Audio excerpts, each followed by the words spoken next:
नमस्कार आप सभी को। इसके पहले के वीडियो में आपने देखा था मैं अयोध्या गई हुई थी। अयोध्या में मैं राम मंदिर दर्शन करने के बाद वापस ज्योति जी के घर जाती हूँ और उसी शाम को मैं वापस निकलती हूँ नेपाल के लिए मेरी फ्रेंड कविता जी के साथ। हम लोग पहुँचते हैं बरनी बॉर्डर, ये बरनी बॉर्डर है और अर्ली मॉर्निंग हम लोग यहाँ पे पहुँचते हैं और पूरी रात हम लोग की जो यात्रा होती है वो बस से होती है। और बरनी बॉर्डर पहुँच के यहाँ पे एक छोटा सा एक रेस्टोरेंट था, रेस्टोरेंट तो नहीं कहेंगे, छोटी सी एक दुकान थी। वहाँ पे हम लोग बस के लिए थोड़ी देर वेट करते हैं और यहाँ पे मुझे दिखता है ये लिक्विड, ये दारू है और नेपाल में कोई लाइसेंस वगैरह नहीं होते, खुलेआम लोग बेचते हैं। और यहाँ पे कुछ मनी मैंने एक्सचेंज किया था, ये नेपाल के 100 रुपये हैं, इस तरीके के नोट होते हैं वहाँ पे। और फिर वापस हम लोग बरनी बॉर्डर से बैठते हैं बस में पूठान के लिए।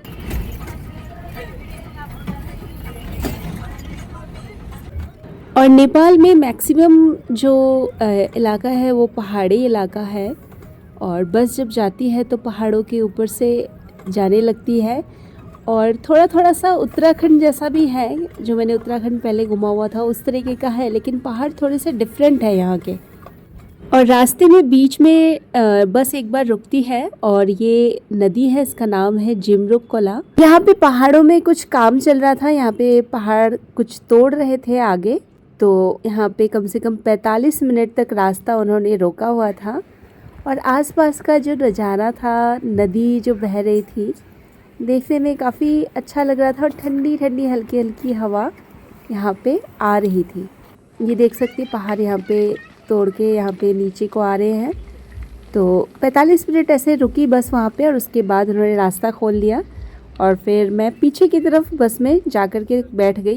कुछ देर फिर बस चलने के बाद एक जगह ढाबे पे रुकी, यहाँ पे हमने ये लंच किया था। और ये है कविता जी के हस्बैंड और ये मेरे पास जो बैठी हुई कविता जी है, उनके गोद में जो बच्चा है उनका पोता है। और यहाँ पे नॉनवेज वगैरह भी बहुत ज़्यादा बिकता है, फ़िश फ्राई और ये कुछ चटनियाँ वगैरह भी वहाँ पे बिक रही थी। हमने तो वेजिटेरियन खाना ही खाया था। और ये वो बस थी जिस पे हम चल रहे थे। और आप देख सकते हैं कि पूरा पहाड़ी इलाका है, पूरे पहाड़ से होते हुए बस आती है।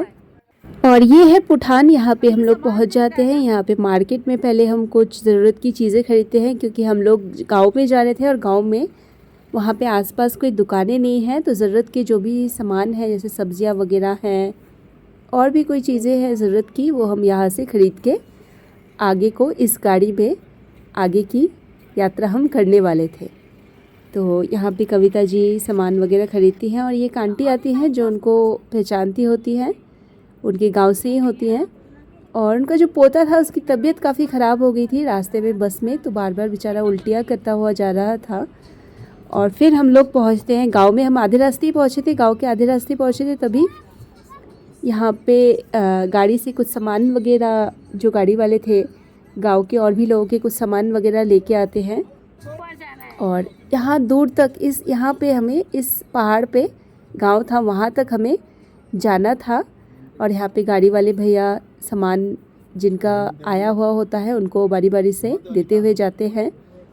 और यहाँ पे कुछ महिलाएं बैठी हुई थी, शायद कोई इनका त्यौहार था तो उसकी वो तैयारी कर रही थी, कुछ गाने वगैरह का वो लोग प्रैक्टिस कर रही थी। और एक चीज़ मैंने देखी और कविता जी ने मुझे बताई कि नेपाल में जो लेडीज़ होती है वो रेड कलर बहुत ज़्यादा पसंद करती हैं। तो मोस्टली जो मैरिड वुमेन होती है वो रेड कलर के कपड़े पहनती होती हैं। और कुछ देर बाद जो जिस गाड़ी में हम लोग आए थे उसका टायर पंचर हो जाता है। फिर जो ड्राइवर और उनके साथ जो दूसरे हेल्पर भैया होते हैं वो पहले गाड़ी का टायर बदलते हैं और उसके बाद फिर हमें आगे की तरफ लेके जाते हैं। और ये देखिए ये लेडीज़ यहाँ पे गाने की कुछ प्रैक्टिस कर रही हैं और यहाँ पे भैया जो ड्राइवर भैया और उनके हेल्पर हैं वो गाड़ी का टायर फिर चेंज करते हैं।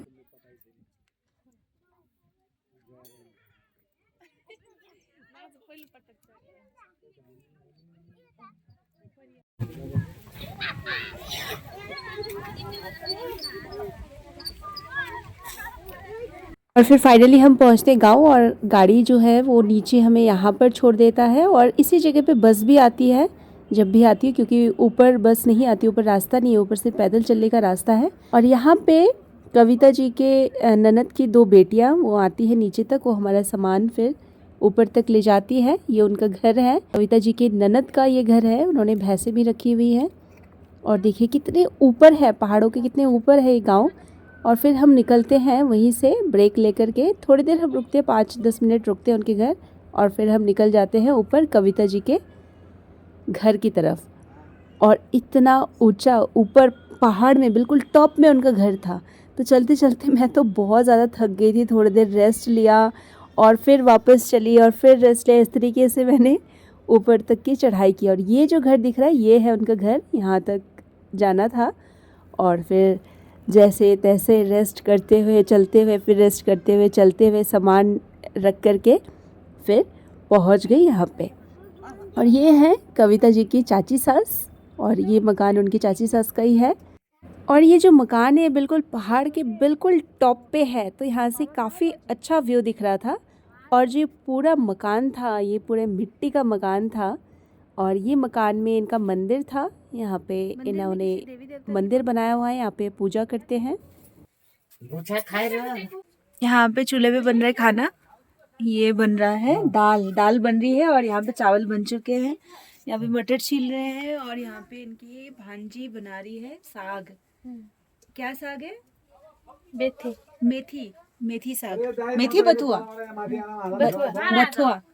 साग। और यहाँ पे देखो ये दूसरी भांजी, श्रीजना नाम है इसका, है ना? श्रीजना है ना? और ये देखो सामने का कितना अच्छा हो रखा है। सामने में देखो बिल्कुल पहाड़ नजर आ रहे हैं।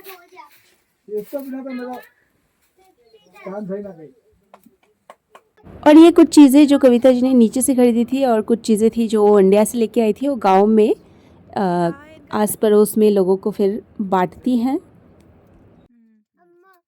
और सूरज ढलने के बाद अंधेरा छा जाता है और उसके बाद यहाँ पे किचन में कविता जी खाना फिर पकाती हैं।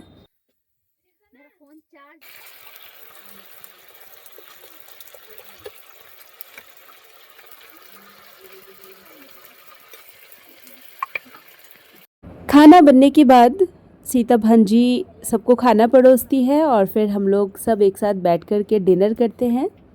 और नेपाल में ज़्यादातर चावल ही उगता है, तो यहाँ का मेन जो खाना है वो चावल ही है। लोग रोटी वगैरह थोड़ा कम खाते हैं, यहाँ पे चावल ही ज़्यादा खाते हैं। और फिर हम लोग सब साथ में बैठ कर के डिनर करते हैं और काफ़ी अच्छा स्वाद आ रहा था। चूल्हे पे बनाया हुआ खाने का जो स्वाद होता है वो अलग ही लेवल का होता है। बहुत ही टेस्टी खाना था और इतना थक भी गए थे हम लोग, क्योंकि कल रात से हम लोग चले थे और आज की रात हो गई थी और पूरा ट्रैवलिंग में ही टाइम हमारा बीता था। और फिर घर में बैठ के खाना खाने का सुख अलग ही है। और खाना खाने के बाद पड़ोस के एक भैया आते हैं, वो भी यहाँ पे फिर बैठ कर के बातें करते हैं और यहाँ पे आग भी जलाई जाती है क्योंकि ठंड थी। और इस तरीके से बीतता है नेपाल में मेरा पहला दिन।